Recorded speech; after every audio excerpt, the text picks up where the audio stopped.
अस्सलामुअलैकुम वरहमतुल्लाहि वबरकातुह। जमात हफ्तुम मज़मून तारीख़, दूसरा सबक शिवाजी महाराज से कब्ल का भारत। प्यारे बच्चों, आज के इस वीडियो में हम शिवाजी महाराज से पहले भारत में कौन सी हुकूमतें थीं उसके मुताल्लिक तफसील से पढ़ेंगे और इंशाअल्लाह इस सबक को हम 3 पार्ट्स में डिवाइड करके इंशाअल्लाह पढ़ेंगे। ठीक है, तो ये पहला पार्ट है, इसकी शुरुआत हम करते हैं। बिस्मिल्लाहिर्रहमानिर्रहीम। इस सबक में हम शिवाजी महाराज से कब्ल के अहद में यानी ज़माने में भारत की मुख्तलिफ़ हुकूमतों का मुताला करेंगे। इस अहद में भारत में मुख्तलिफ़ हुकूमतें मौजूद थीं। अब वो कौन कौन सी हुकूमतें थीं, तो यहाँ से हमारा ये सेकंड पैराग्राफ, ठीक है, ध्यान से सुनना है। 8वीं सदी ईस्वी में, अब देखिए यहाँ पर ये आया है 8वीं सदी ईस्वी, सदी ईस्वी। बच्चों, जब 100 साल मुकम्मल होते हैं तो एक सदी कहलाती है।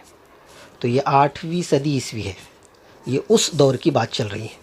ठीक है, ईस्वी यानी हज़रत ईसा अलैहिस्सलाम के बाद का ज़माना, और क़ब्ल मसीह यानी हज़रत ईसा अलैहिस्सलाम से पहले का ज़माना।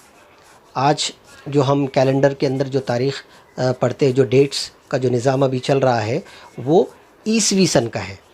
ठीक है, तो 8वीं सदी ईस्वी। अब जो ये जो सदी चल रही है हमारी, जिसमें हम मौजूद हैं, ये 21वीं सदी है। ठीक है, चलिए, 8वीं सदी ईस्वी में पाल बंगाल का मशहूर हुक्मरां ख़ानदान था। देखिए, सबसे पहला यहाँ पर जो हुक्मरां ख़ानदान है उसका ज़िक्र आया है पाल। ठीक है, हम जो इस सबक में पढ़ रहे हैं कि शिवाजी महाराज से पहले जो हुकूमतें थी, तो उसमें सबसे पहले जो ज़िक्र आया है वो पाल हुकूमत का आया है। हाँ, वस्ती हिंद में गुर्जर प्रतिहार हुकूमत ने आंध्रा, कलंग, विदर्भ, मगरबी काठेवाड़, कन्नौज और गुजरात तक वसअत हासिल कर ली थी। अब देखिए, यहाँ पर दूसरी हुकूमत का भी नाम आया है और उसका नाम है गुर्जर और प्रतिहार। देखिए यहाँ पर, ठीक है, पहला नाम है पाल का, उसकी हुकूमत थी बंगाल के इलाके में, और दूसरी हुकूमत है गुर्जर प्रतिहार। ये दोनों लफ्ज़ मिलाकर एक हुकूमत का नाम बनता है। और ये कहाँ कहाँ थी? आंध्रा, कलंग, विदर्भ, मगरबी काठेवाड़, कन्नौज और गुजरात, यहाँ पर इनकी हुकूमत थी। चलिए आगे, अब हम हैं इस वाले पैराग्राफ में, इधर वाले में ध्यान रखिए। देखिए इधर से, शुमाली हिंद के राजपूत ख़ानदानों में गढ़वाल और परमार अहम हुक्मरान ख़ानदान थे। देखिए, तीसरी हुकूमत का जिक्र आया है। शुमाली हिंद के राजपूत ख़ानदानों में से ये हुकूमत थी, कौन सी थी? गढ़वाल और परमार। देखिए यहाँ पर 2 नाम दिए हैं, गढ़वाल और परमार अहम हुक्मरान ख़ानदान थे। राजपूतों के, देखिए यहाँ से हम हैं इस लाइन पर, राजपूतों के चौहान ख़ानदान में पृथ्वीराज चौहान निहायत बहादुर राजा हो गुज़रे हैं। बच्चों, इनका नाम तुमने अक्सर जो है वो सुना होगा, पृथ्वीराज चौहान बड़े ही बहादुर राजा हो गुज़रे उस ज़माने के अंदर। तराई की पहली लड़ाई में पृथ्वीराज चौहान ने मोहम्मद गौरी को शिकस्त दी, लेकिन तराई की दूसरी लड़ाई में मोहम्मद गौरी ने पृथ्वीराज चौहान को शिकस्त दे दी। 2 लड़ाइयाँ हुई। पहली लड़ाई में जो है वो उन्होंने शिकस्त दी थी मोहम्मद गौरी को, लेकिन दूसरी लड़ाई में मोहम्मद गौरी ने इनको हरा दिया। किसको? पृथ्वीराज चौहान को। ठीक है, अब तीसरा पैराग्राफ। तमिलनाडु के चौल ख़ानदान के राजाओं में राज अव्वल और राजेंद्र अव्वल अहम थे। देखो बच्चों, अब अगली हुकूमत कौन सी थी? तमिलनाडु की, और वो थी चौल ख़ानदान की। उसमें थे राज अव्वल और राजेंद्र अव्वल। देखिए मैं यहाँ मार्क करता हूँ, राज अव्वल और राजेंद्र अव्वल, ये जो है उस वक्त के राजा थे। चौल राजाओं ने बहरी बेड़े के बलबूते पर जज़ायर, मालदीव और श्रीलंका पर फतेह हासिल की। अब ये जो 2 राजा जिनका जिक्र अभी हुआ, राज अव्वल और राजेंद्र अव्वल, इनका जो बहरी बेड़ा था यानी जो समंदरी फ़ौज थी वो बड़ी मजबूत थी, बड़ी ताकतवर शुमार की जाती थी। तो उसके बलबूते पर उन्होंने 2 जज़ायर कहते हैं जज़ीरे की जमा, जज़ीरा उसे कहते हैं कि वो ज़मीन का वो हिस्सा जो चारों तरफ से पानी से घिरा हुआ हो, और एक जज़ीरा हो तो उसको जज़ीरा कहेंगे, और एक से ज़्यादा हो तो उनको जज़ायर कहा जाएगा। अब देखो यहाँ पर 2 जज़ीरों के नाम हैं, मालदीव और श्रीलंका। देखिए यहाँ पर मैं मार्क करता हूँ, मालदीव और ये श्रीलंका। तो इन जज़ायर के ऊपर उन्होंने अपने बहरी बेड़े की मदद से फ़तेह हासिल यानी जीत हासिल की। किसने? राजराज अव्वल और राजेंद्र अव्वल, ये दो राजाओं ने। और ये कौन से ख़ानदान से थे? यहाँ पर चौल ख़ानदान से। और कहाँ के थे? तमिलनाडु के थे। इसको ध्यान रखो, आगे तुमको जवाब ढूंढने में इंशाल्लाह मदद मिलेगी। ठीक है। कर्नाटक के होयसल ख़ानदान के विष्णुवर्धन नामी राजा ने पूरा कर्नाटक फतेह कर लिया था। देखिए यहाँ पर अगले राजा का नाम आया है विष्णुवर्धन, और ये थे कर्नाटक के। विष्णुवर्धन थे, ये थे कर्नाटक के, और इनका जो ख़ानदान था वो था होयसल ख़ानदान। ठीक है। और इन्होंने कहाँ पर फ़तेह हासिल की? कर्नाटक के ऊपर जो है उन्होंने फ़तेह हासिल कर ली। चलिए अब अगला पैराग्राफ यहाँ से, महाराष्ट्र से। ठीक है। महाराष्ट्र के राष्ट्रकूट ख़ानदान के राजा गोविंद सुवम के दौरे हुकूमत में इस ख़ानदान की हुकूमत कन्नौज से रामेश्वर तक फैल चुकी थी। अब अगले जो राजा है उनका नाम आया है राष्ट्रकूट ख़ानदान के राजा है ये, और इनका नाम है गोविंद सुवम। देखिए ये नाम है और ये इनका ख़ानदान है, और कहाँ के थे? महाराष्ट्र के थे। ठीक है। और महाराष्ट्र में कहाँ कहाँ पर उन्होंने हुकूमत? कन्नौज से रामेश्वर तक, देखिए इधर तक फैल चुकी थी। इसके बाद कृष्ण सुवम ने इलाहाबाद तक का इलाका जीत लिया था। अब उसके बाद जिक्र आया है कृष्ण सुवम, ये राजा है, और इन्होंने इलाका कौन सा जीता? इलाहाबाद तक का इलाका जीत लिया। शिलाहारों के 3 ख़ानदानों को महाराष्ट्र में उरूज हासिल हुआ। उसके बाद शिलाहार का जिक्र आया है, उसके 3 ख़ानदान है। पहला ख़ानदान देखिए कौन सा है? पहला ख़ानदान शुमाली कोकण में था, शुमाली कोकण में थाना और रायगढ़। ठीक है। शुमाली कोकण के जो इलाके थाना और रायगढ़, वहाँ पर ये पहला ख़ानदान था। दूसरा ख़ानदान जुनूबी कोकण, और तीसरा ख़ानदान कोल्हापुर, सतारा, सांगली और बेलगाम ज़िले के कुछ हिस्सों पर हुक्मरानी करता था। कौन सा जो है वो ख़ानदान हुक्मरानी करता था? शिलाहारों का। ठीक है। शिलाहारों के 3 ख़ानदान थे, पहला शुमाली कोकण में, दूसरा जुनूबी कोकण में, और तीसरा ख़ानदान जो था वो कोल्हापुर, सतारा, सांगली और बेलगाम, इन हिस्सों पर उनकी हुक्मरानी थी। चलिए अब यहाँ से हम अगला पैराग्राफ शिवाजी महाराज से शुरू कर रहे हैं। ठीक है। ध्यान रखिए, थोड़ा स्पीड बढ़ा रहा हूँ मैं, सबक बड़ा है लेकिन फिर भी आप लोगों को गौर से सुनना है। ठीक है। चलिए, शिवाजी महाराज से कब्ल के अहद में आखिरी पुरशिकोह हुकूमत महाराष्ट्र के यादवों की थी। देखिए यहाँ पर इस जुमले के अंदर बताया गया है कि शिवाजी महाराज की हुकूमत स्टार्ट होने से पहले जो सबसे बड़ी हुकूमत, अजीमुशान पुरशिकोह यानी बड़ी अजीमुशान हुकूमत थी, वो थी महाराष्ट्र के यादवों की। देखिए यहाँ पर ये महाराष्ट्र के अंदर यादवों का जिक्र है। औरंगाबाद से करीब देवगिरी यादव ख़ानदान के राजा भल्लम पंजुम की राजधानी थी, और उनकी राजधानी जो सदर मुकाम था वो था औरंगाबाद से करीब देवगिरी में। ठीक है। और राजा भल्लम पंजुम ये राजा का नाम है। अव्वल दुव्वम पंजुम मतलब वो जो राजा हुआ करते, जो पहले राजा, दूसरे राजा, तो ये 5वें राजा थे उस ख़ानदान के, राजा भल्लम पंजुम। ठीक है। उन्होंने कृष्णा नदी यानी ये जो राजा भल्लम है, उन्होंने कृष्णा नदी के परे अपनी हुकूमत को तौसी दी, यानी कृष्णा नदी के दूसरी तरफ अपनी हुकूमत को बढ़ाया। तौसी दी यानी तरक्की दी, तौसी देना यानी बढ़ाना। यादव ख़ानदान का दौर हुकूमत मराठी ज़बान व अदब का सुनहरा दौर माना जाता है। यानी इस दौर के अंदर यादव ख़ानदान की जो दौर हुकूमत थी, उस दौर में मराठी जो ज़बान है और मराठी जो अदब है उसको बहुत उरूज हासिल, बहुत तरक्की मिली, इसलिए उस दौर को मराठी अदब का सुनहरा दौर माना जाता है। इस दौर में महाराष्ट्र में महानव भाव और वारकरी फ़िरक़ों को उरूज हासिल हुआ। देखो बच्चों, ये जो यादवों का जो दौर था, उस दौर के अंदर ये 2 फ़िरक़े, एक तो महानव भाव देखिए यहाँ पर, और एक है वारकरी ये वाला, ये 2 फ़िरक़े इस दौर के अंदर बहुत उन्होंने आगे बढ़े, तरक्की हासिल की। चलिए अब आगे शुमाल मगरिबी जानिब से हमले। अब ये सब तो हो गया कौन कौन सी हुकूमत थी। अब महाराष्ट्र के अंदर मुख्तलिफ़ जगहों से, मुख्तलिफ़ जानिबों से हमले हुआ करते थे राजाओं के। अब उसमें शुमाल मगरिब जानिब से जो हमले हुए उसके मुतालिक हम पढ़ रहे हैं। ठीक है। निशान यहाँ से देख लीजिए, यहाँ पर हम इधर है। ठीक है, ये वाला पैराग्राफ, शुमाल मगरिबी जानिब से हमले। महाराष्ट्र में राष्ट्रकूट और यादव जैसे मकामी ख़ानदानों की हुकूमत थी, लेकिन शुमाल मगरिब जानिब से आने वाले हमला आवरों ने मकामी हुकूमतों को जीत कर अपना इक़्तिदार कायम कर लिया।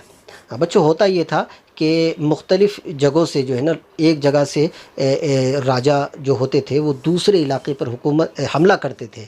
उसके नतीजे में ये होता था कि उनकी हुकूमत जो है वो ताकतवर बन जाती थी, और वो वाला जो इलाका जिस पर उन्होंने हमला किया और जीता है वो इलाका पूरा इनके कंट्रोल में आ जाता था। ठीक है, तो राष्ट्रकूट और यादव जैसी उस दौर में महाराष्ट्र के अंदर इन ख़ानदानों की हुकूमत थी, लेकिन शुमाल मगरिबी जानिब से जो हमले हुए तो वहाँ के हमलावरों ने हमला करके इस इलाके को अपने ज़ेर इक़्तिदार यानी अपने कंट्रोल में ले लिया। ठीक है, दरमियानी ज़माने में वस्त एशिया में अरबों की हुकूमत कायम हुई, और उसी ज़माने के अंदर जो है वस्त एशिया में यानी जो हमारा एशिया है, जो हमारा ये जिसके अंदर हमारा हिंदुस्तान आता है, तो उसके दरमियानी इलाके के अंदर जो अरबों की हुकूमत कायम हुई थी उस ज़माने के अंदर। ठीक है, हाँ, उसके बाद हुकूमत की तोसी के लिए अरबों ने भारत का रुख किया। अब वो शुरुआत तो हो चुकी थी अरबों के आने की, लेकिन अब उनको अपनी हुकूमत को बढ़ाना था हिंदुस्तान में, तो अब उन्होंने जो है वो एशिया के मुख्तलिफ़ इलाकों से वो भारत के हिंदुस्तान की तरफ उन्होंने अपना रुख किया, यानी वो हिंदुस्तान की तरफ आने लगे। और 8वीं सदी में अरब सिपह सालार मोहम्मद बिन कासिम ने सिंध पर हमला किया। देखिए, सबसे पहली एंट्री हुई है मोहम्मद बिन कासिम, हाँ, ये आए हैं, और ये कहाँ आए हैं अरब से? सबसे पहले सिंध के अंदर आए हैं। ठीक है, वहाँ पर उन्होंने आकर जो है एंट्री की है, अपना जो है वो दाखिल हुए हिंदुस्तान के अंदर। वहाँ के राजा दाहिर, देखिए यहाँ पर चल रहे हैं हम, वहाँ के राजा दाहिर। अब ये दाहिर राजा कहाँ के थे? सिंध इलाके के थे। उनको मोहम्मद बिन कासिम ने राजा दाहिर को शिकस्त दी, और शिकस्त देकर उन्होंने सिंध फतेह कर लिया। मोहम्मद बिन कासिम ने वहाँ के जो राजा थे, कौन? राजा दाहिर, कहाँ के? सिंध के, तो उन पर हमला किया और उनको शिकस्त यानी उनको हरा कर उस इलाके पर अपना कब्ज़ा कर लिया। किसने? मोहम्मद बिन कासिम ने। इस हमले की बिना पर, देखिए हम यहाँ पर हैं, ये वाली लाइन, ठीक है, इस हमले की बिना पर पहली मर्तबा अरबों का भारत से सियासी वास्ता पड़ा। इसके बाद के ज़माने में एशिया के तुर्क, अफ़गान, मुग़ल भारत आए और उन्होंने भारत में अपना इक़्तिदार कायम किया। अब जो है शुरुआत हो गई अरबों से, उसके बाद जो है इस हमले के बाद जो क्या हुआ, इसके बाद के ज़माने में एशिया के तुर्क जो है और वो अफ़गान, फिर मुग़ल, नंबर से सबसे पहले तुर्क आए, उसके बाद अफ़गानी लोग आए, उसके बाद मुग़ल आए, और इन्होंने जो है भारत में अपना इक़्तिदार यानी अपनी हुकूमत कायम की। 11वीं सदी ईस्वी में भारत पर तुर्कों ने हमला करना शुरू कर दिया। देखिए 11वीं सदी, अभी शुरुआत में हमने 8वीं सदी से शुरू किया था सबक को, अब ये जो जिक्र हो रहा है 11वीं सदी का हो रहा है। तो 11वीं सदी में भारत पर तुर्कों ने हमले करना शुरू कर दिया। तुर्किस्तान से ये जो लोग आए थे, हमलावर आए थे, इन्होंने हिंदुस्तान पर हमला करना शुरू, कौन सी सदी में? 11वीं सदी में। देखिए यहाँ पर 11वीं सदी ईस्वी के अंदर वो अपने इक़्तिदार को बढ़ाते हुए भारत के शुमाल मगरिबी सरहद तक पहुँच गए। हाँ, गज़नी के सुल्तान महमूद ने भारत पर कई हमले किए। हाँ, अब देखिए ये जो तुर्क लोग थे, तुर्क हमलावर थे, उनमें से गज़नी के सुल्तान महमूद गज़नी, ठीक है, वो यहाँ पर गज़नी के सुल्तान महमूद ने, इनको महमूद गज़नी कहा जाता है, उन्होंने भारत पर कई हमले किए। इन हमलों को देखिए हम यहाँ पर चल रहे हैं, उन्होंने कई हमले किए। गज़नी के सुल्तान महमूद ने भारत पर कई हमले किए, यहाँ तक हम थे।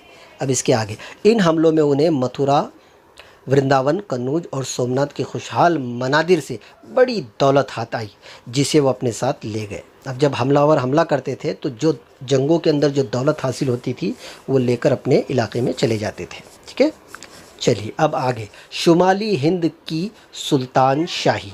सन 1175 और 1178 में अफ़गानिस्तान के इलाके गौर के सुल्तान मोहम्मद गौरी ने भारत पर हमले किए।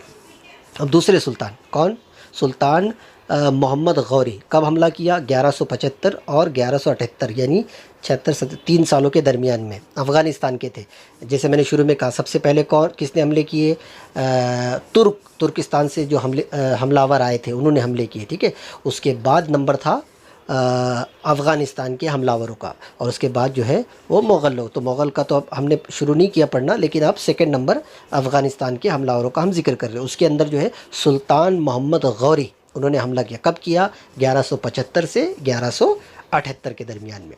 भारत के फ़तेह किए हुए इलाकों की देखभाल के लिए उन्होंने कुतुबुद्दीन ऐबक का तकर्रुर किया। देखो बच्चों, जब वो किसी इलाके पर हमला किया करते थे तो वहाँ वो ख़ुद जो हमलावर जो राजा होता था वो वहाँ नहीं रुक जाता था, वो आगे दूसरे इलाके फ़तेह करने के लिए चला जाता था, लेकिन अपनी जगह पर वो किसी को ज़िम्मेदार गवर्नर और जो है वो मुकर्रर कर दिया करता था।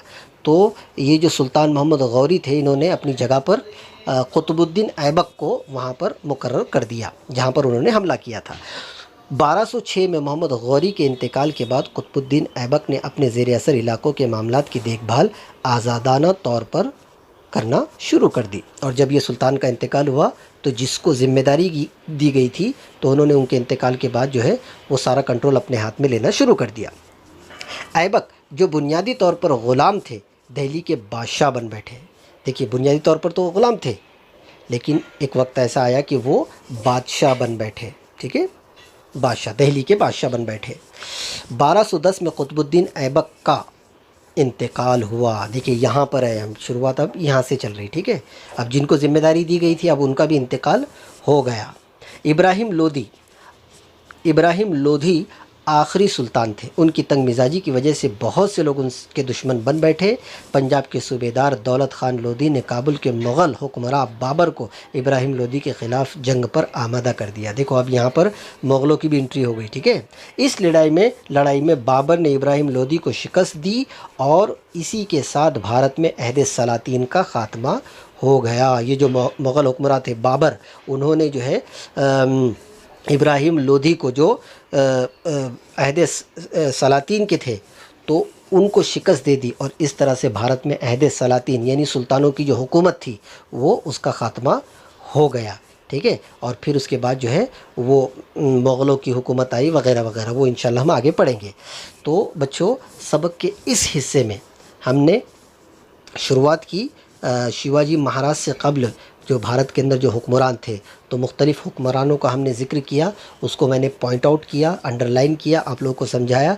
फिर हिंदुस्तान के अंदर किस तरीके से तुर्क हमलावर आए, उसके बाद अफ़गानिस्तान के हमलावर आए और अहद सलातीन चला, और उसके बाद उनका ख़ात्मा हुआ मुग़लों के ज़रिए से, क्योंकि बाबर ने जो है इब्राहिम लोधी को शिकस्त देकर और अहद सलातीन का ख़ात्मा कर दिया, ठीक है। अब सबक का सेकंड पार्ट, वहाँ से उस पार्ट में इंशाल्लाह हम यहाँ से, देखिए मैं यहाँ निशान लगा देता हूँ, विजयनगर, ठीक है, यहाँ से इंशाल्लाह हम शुरू करेंगे और फिर थर्ड पार्ट में उसके आगे का हिस्सा इंशाल्लाह शुरू करेंगे। तो अब जो शुरू से यहाँ तक जो मैंने आपको एक्सप्लेन किया हूँ, इसको अच्छी तरह से समझो, और सवालात के सेशन जो हिस्सा है जिसमें खानापुरी जोड़ियाँ वगैरह जो भी है, तो उसके अंदर से जो भी तुमको इस हिस्से में से मिलता हो उसको तलाश करके लिखो, वरना इंशाल्लाह ये तीनों पार्ट होने के बाद एक साथ हम पूरे सवालों के जवाब वगैरह हम करेंगे, ठीक है।